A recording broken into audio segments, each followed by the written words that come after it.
माझ्याबद्दल अजून दीदीने 1-2 गोष्टी सांगितल्या असेल की नाही माहित नाही, पण मी असं ओरिजिनली पुण्याचा राहिला आहे. वर्तमान समय मुंबईला आहे. आणि तुम्ही बघत असाल की चमडी व्हाईट आहे, केस पण व्हाईट आहे. तर असं नाही की मी भाईजीसारखं 75 वर्ष झालंय. 75 वर्ष यांचं झालंय. मी अजून युवाच आहे, तर केस पांढरे झालेले आहेत. माझ्यासारखे जे लोक असतात त्यांना अल्बिनो म्हटलं जातं. ALBINO. तर अल्बिनोमध्ये मेलॅनिन पिगमेंट थोडीशी डेफिशियन्सी असते, कमी असते. त्यामुळे आम्हाला दिसायचा त्रास असतो. आणि दिसायचा इतका त्रास की माझं जवळजवळ 90-95% डोळे खराब आहे. फक्त मला 5-7% दिसतं. म्हणजे अगदी सांगायचं म्हटलं तर ही जी मुरली आहे ना, परमात्मा महावाक्य, मला इतकं जवळ घ्यावं लागतं. 1-2 सेंटीमीटर. आणि समोर कोण बसलेलं मला खरं म्हणजे ते दिसत नाही. मी नुसतं विथ कॉन्फिडन्स कदाचित बोलतोय, पण मला फक्त फर्स्ट ओळी पण थोडंफार दिसतंय. कारण मला फक्त 4 फीट 5 फीटच दिसतं. त्याच्या पुढे फक्त तुम्ही सगळे आकारमध्ये दिसताय. तर हा जो प्रॉब्लेम आहे किंवा हा जे शरीराची अडचण आहे ते जन्मापासून आहे. तर मला ऍक्च्युली माहितच नाही कम्प्लीट दिसणं म्हणजे काय असतं. लोक म्हणतात की मला लांबून बोर्ड दिसतं, हे दिसतं, पण मला काहीच दिसत नाही. आणि ते लहानपणापासून होतं. अगदी मी जन्मलो तेव्हा आईबाबांना डॉक्टरांनी सांगितलं, अरे हा मुलगा खूप अनफॉर्च्युनेट आहे तुम्हाला, ह्याला काही दिसणार नाही. तर त्यांनी काय केले, प्रयोग केला. त्याने म्हटलं बघूया आपण अंधार करून टॉर्च मारूया, बघूया टॉर्चच्या लाईटनी तो दिसतो का त्याला. त्याने टॉर्च फिरवलं लेफ्ट राईट लेफ्ट राईट आणि मी इथं तिथं बघत होतो. त्यांना वाटलं हा भाई थोडंफार तरी दिसतं याला. तर खरं म्हणजे माझ्या आईच्या कौतुक आहे. त्यांनी म्हटलं नाही, आपण या मुलाला वाढवूया. कारण काय काय आई वडील काय करतात, जर त्यांना कळलं की आपल्या लहान बाळाला काही झालं तर काय काय पण करू शकतात. तर त्याचं वर्णन नाही करतो मी. तर लहानपणी खूप चॅलेंजिंग होता माझ्यासाठी. कारण मला फर्स्ट बाकीवर पण बसून बोर्डचं काय दिसत नव्हतं. अगदी काय लिहिलेलं आहे समोरच्या बोर्डवर अजिबात काय दिसायचं नाही. एकदम बोर्ड जवळ यायचं, बघायचं, परत बाकीवर बसायचं. त्यामुळे काय व्हायचं, माझे जे मित्र होते ते हसायचे. ते म्हणायचे अरे काय करतोय. तर मला खूप म्हणजे लज्जा वाटायची. तर मी मग असंच नुसतं बसायचं आणि जे काय शिक्षक सांगतायत ते फक्त नुसतं ऐकायचं. आणि कधी कधी परमेश्वराला प्रश्न विचारायचे की ईश्वर तुम्ही मला असं का केलं, मी कोणाचं काय बिघाडलं. कारण हे जे ज्ञान आहे, ईश्वर ज्ञान तेव्हा मला नव्हतं की किती जन्म असतात, आपलं कसं एका जन्माचं कर्मभोग पुढच्या जन्मातलं असतात. मला काय माहित असतं, मी तर छोटासा होतो. 5 वर्ष, कारण 5 वर्ष पर्यंत तर कळलंच नाही. म्हणजे 5-6 वर्ष नंतर की मला प्रॉब्लेम आहे. मी तर नॉर्मल वागत होतो. म्हणजे अगदी भोजन करायचं असेल तर मी एकदम खाली वाकायचं असेल, बघायचं की नेमकं काय आहे प्लेटमध्ये, ताटात काय आहे. तर माझ्यासाठी तर नॉर्मल होता, पण जे मला बघायचे लोक त्यांना वाटायचे हा खूप म्हणजे विचित्र आहे. आणि त्यामुळे मुलं पण मला खूप उपेक्षा नजरेने बघायचं, शिवाय मारायचे, आंधळ्या पांढऱ्या काय काय मारायचे. जेव्हा रस्त्यावर पण जायचं ना, तर झोपडपट्टीची मुलं, कारण त्यांना मी एकदम वेगळं दिसायचं ना. तर खूप प्रश्न होते. पण कसं तसं माझं शिक्षण कंप्लीट झालं. आई काय करायचं, एक ऑडिओ कॅसेट मध्ये सगळं रेकॉर्ड करायचं, जे काय आमचे क्लासेस होते धडे होते ते ऐकून ऐकून ऐकून ऐकून माझं 10वी झालं. आणि त्याच्यानंतर आहे ना एक खूप चांगला टर्निंग पॉईंट आला माझ्या जीवनात. त्याच्यानंतर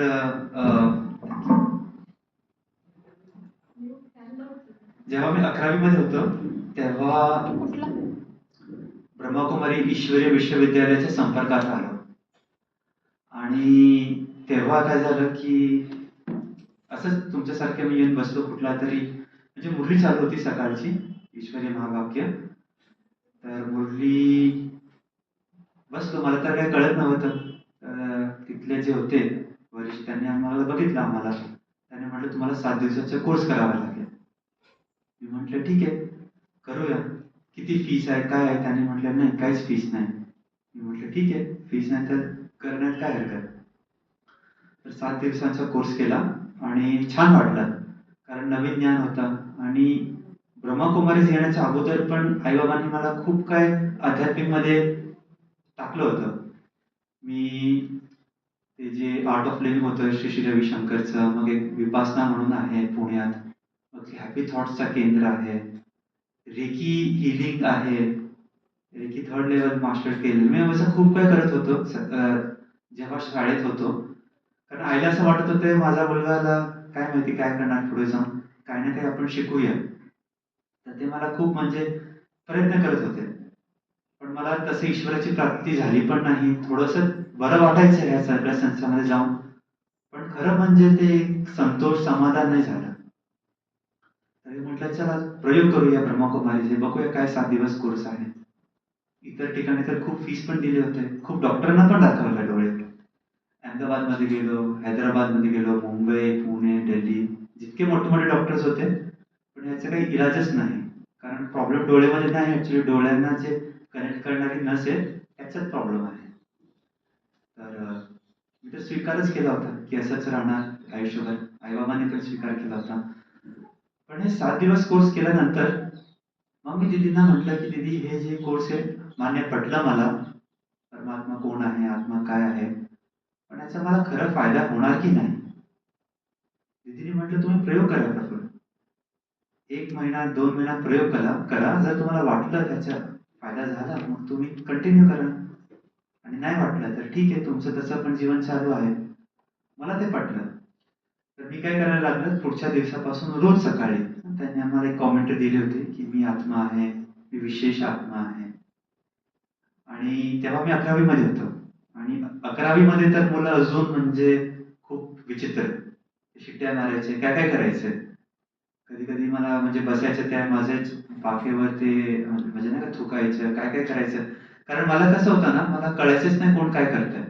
जरी मी टीचरांना सांगितलं की मला मुलं त्रास देतात आहे, तर टीचर मला विचारायचं कुठला मुलगा त्रास देतोय, तर माझ्याकडे उत्तरच नव्हतं ना त्याचं, कारण दिसतच नाही ना.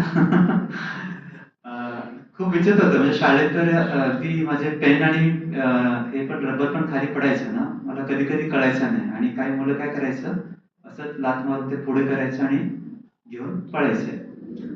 तर आईने खूप मोठी चांगली युक्ती केली. ती काय केली, माझं बॅग होतं ना त्याला त्याचा तार बांधला, आणि ते तारामध्ये पेन्सिल त्यांनी असं बांधून, आणि ते पेन्सिलवर पण रबर असतं, तुम्हाला माहित असेल. हल्ली आधी पेन्सिल यायचे त्याच्यावरती रबर असायचं, म्हणजे रबर पडणार नाही, आणि पेन्सिल पडली तर ते वायरच्या सहाय्याने परत आणू शकतो.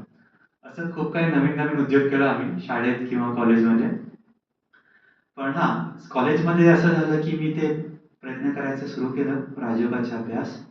आणि 2 आठवड्यात असं झालं, 2 किंवा 3 आठवडा मॅक्सिमम, मी बघितलं की जे मुलं मला शिवाय देत होती किंवा टाइमपास करत होती, ते सगळं मुलं हळूहळू म्हणजे 1-2 आठवड्यातच त्यांचा माझ्याप्रती जे दृष्टिकोन आहे एकदम बदलला. तीच मुलं मला सहयोग द्यायला लागली, मला सांगायला लागले प्रफुल्ल तुमचे काय नोट्स कम्प्लीट करायचे काय. मला जे माझे शिक्षक होते ते लेक्चर नंतर बसायचे माझ्यासोबत, प्रफुल्ल समजलं काय, तुम्हाला काय अजून काय पाहिजे का. एकदम म्हणजे प्रचंड मी बघितलं ट्रान्सफॉर्मेशन झालं. म्हणजे कॉलेजचं मुलं किंवा बाहेरचं मुलं सगळेजण मला एकदम वेगळ्या दृष्टिकोनातून बघायला. आणि याचं कारण असं पण, कारण मी पण खूप कॉन्फिडेंटली चालायला लागलो. मी दीदीकडे गेलो, म्हटलं दीदी हा मला खूप फरक जाणवतोय. का झाला, तर दीदीने मला खूप छान सांगितलं, प्रफुल्लभाई जसं तुम्ही स्वतःला बघणार तसंच तुम्हाला विश्व बघणार. ह्याच्यात मला तेव्हा नाही कळलं, पण नंतर हळूहळू कळायला लागलं की आपण काय करतो आपल्या जीवनामध्ये खूप ईश्वराशी हे करत असतो, कंप्लेंट करत असतो की माझ्या जीवनात हे नाही, मला पैसे कमी आहे, माझे संबंध चांगले नाही, माझे रोग आहे, परिवारात प्रॉब्लेम आहे, अमुक आहे, तमुक आहे. नुसतं आपल्याला आपल्याकडे जे नसतं ना त्याचं आपण वर्णन करत असतो, पण आपल्याकडे काय आहे त्याच्यावर आपण फोकसच करत नाही. तर इथं मला खूप चांगला एक धडा मिळाला की आपण भले शरीराने काही असू दे, पण आत्मा मात्र जी आहे, चैतन्य आहे आतमध्ये बसलेली, ती आत्मा मात्र खूप पॉवरफुल आहे. आणि इतकी पॉवरफुल आहे की शरीर कसेही असू दे, जरी हातपाय पण नसलं तरी आत्म्याच्या शक्तीने आपण काहीही करू शकतो. हा लेसन मला जसं कळलं इथं, कारण इथं मेन फोकस आज पण मुरलीमध्ये खूप बाबांनी सांगितलं होतं की अगर देही अभिमान नाही आहे तर कुछ काम का नाही. नॅरेटिव्ह आपण असा शब्द दुसऱ्या पानावर सांगितलं, कुछ काम का नाही. तर हा जो अभ्यास आहे हा मला खूप प्रचंड आवडला. आणि जसं मी प्रयोग करायला लागला, ऑटोमॅटिकली माझा विल पॉवर वाढला. आधी मी कसं असं मान खाली करून जात होतो, कोणी मला बघितलं तर काय म्हणणार. आता काय झालं, मी एकदम मस्त छाती ताण केली जातो कुठेही. त्यामुळे काय झालं की खूप कॉन्फिडन्स वाढला. दुसरा फायदा असा झाला राजयोगाचा की जेव्हा पण मी अभ्यास करायच्या आधी 2 मिनिट मी परमात्माच्या आठवणीत बसायचं, स्वतःला आत्मा समजायचं, मी शरीरापासून अलग आत्मा आहे, आणि मग अभ्यासाला सुरुवात करायची. आणि त्याचा परिणाम असा झाला की जसंच मी जे काही क्लासमध्ये सांगायचे टीचर, कारण आई बाबा तर माझे अभ्यास फक्त 8वी-9वी पर्यंत घेतले, त्याच्यानंतर तर स्वतःच करावं लागलं. त्याच्यात पण जेव्हा मी 11वी मध्ये होतो तेव्हा मी म्हटलं की मी सीए करणार, चार्टर्ड अकाउंटन्सी. तर माझे नातेवाईकांनी सांगितलं की सीए खूप अवघड आहे, कारण त्यांनाच ते सीए करताना 10-15 अटेम्प्ट लागले. प्रत्येक एक्झाम मध्ये 4-4, 5-5 जा बसून 12-15 वर्षांनी ते सीए झाले, ते पण असं बॉर्डर लाईन. समजा 800 मार्काचा असतं पेपर, तर फक्त 400 मिळाले, असं बॉर्डर लाईन पास झालं होतं. तर त्यांनी मला सल्ला दिला की प्रफुल्ल, तू सीए करू नकोस, उलट तुझे जे डोळे आहेत ते पण जातील, कारण खूप वाचायचं असतं याच्यात. 1,500 पानांचं पुस्तक किती वाचणार तो, वाचणं शक्यच नाही. पण तेव्हा मी ध्येय घेतला की नाही, आता आपल्याला शिवबाबांचं ज्ञान मिळालं आहे, ब्रह्मकुमारीचा, प्रयत्न करण्यात काय हरकत. तर मी बीकॉम आणि सीए सोबत करायचं सुरुवात केलं, आणि अटेन्शन क्लासमध्ये जायचं, ऐकायचं. त्याचसोबत माझं ईश्वरीय विद्यालयामध्ये पण सेवा सुरू झाली.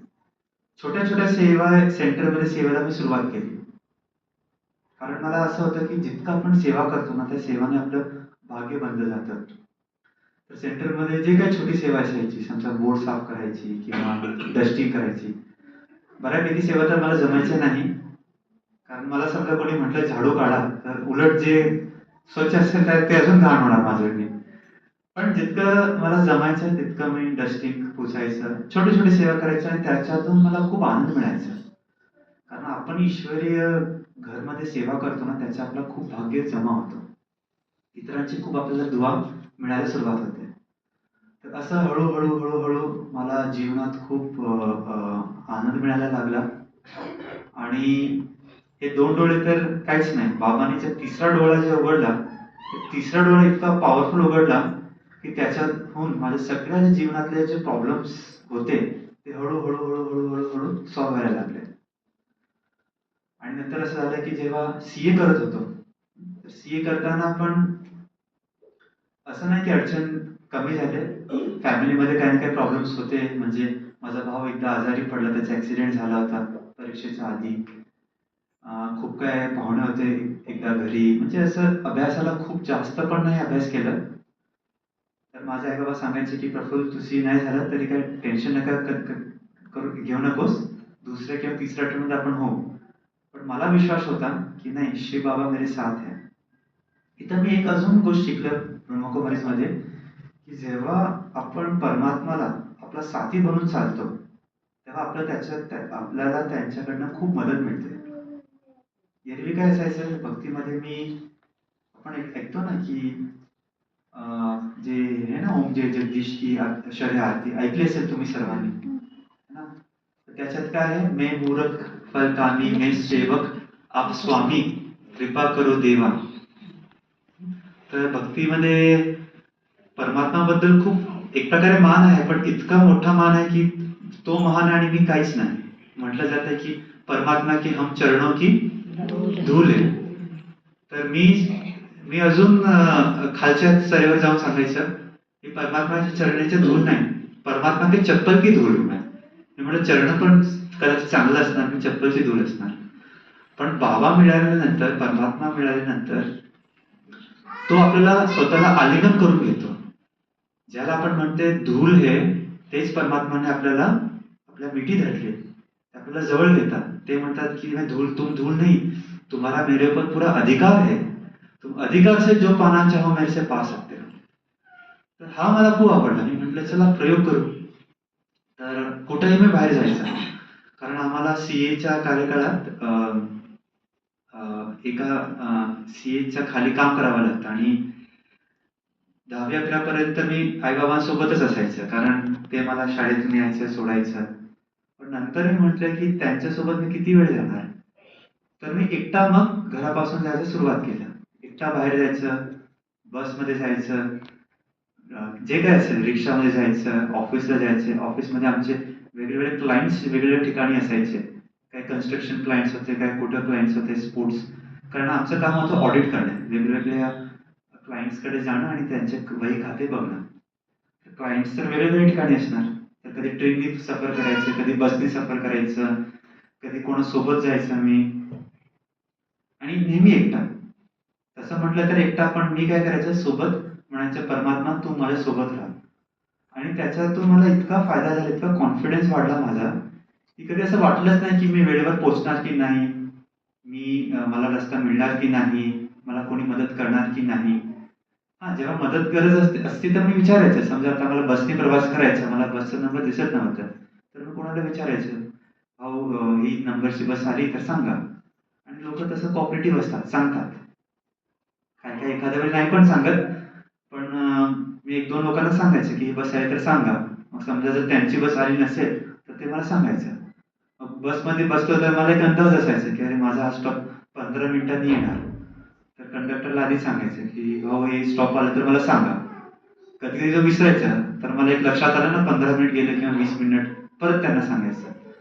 तर असं करत कॉन्फिडन्स खूप वाढला. आणि परमात्माला इतकं जवळून मी घेतलं, इतकं जवळ घेतलं, की जिथं मला वाटत असेल, की माझा कॉन्फिडन्स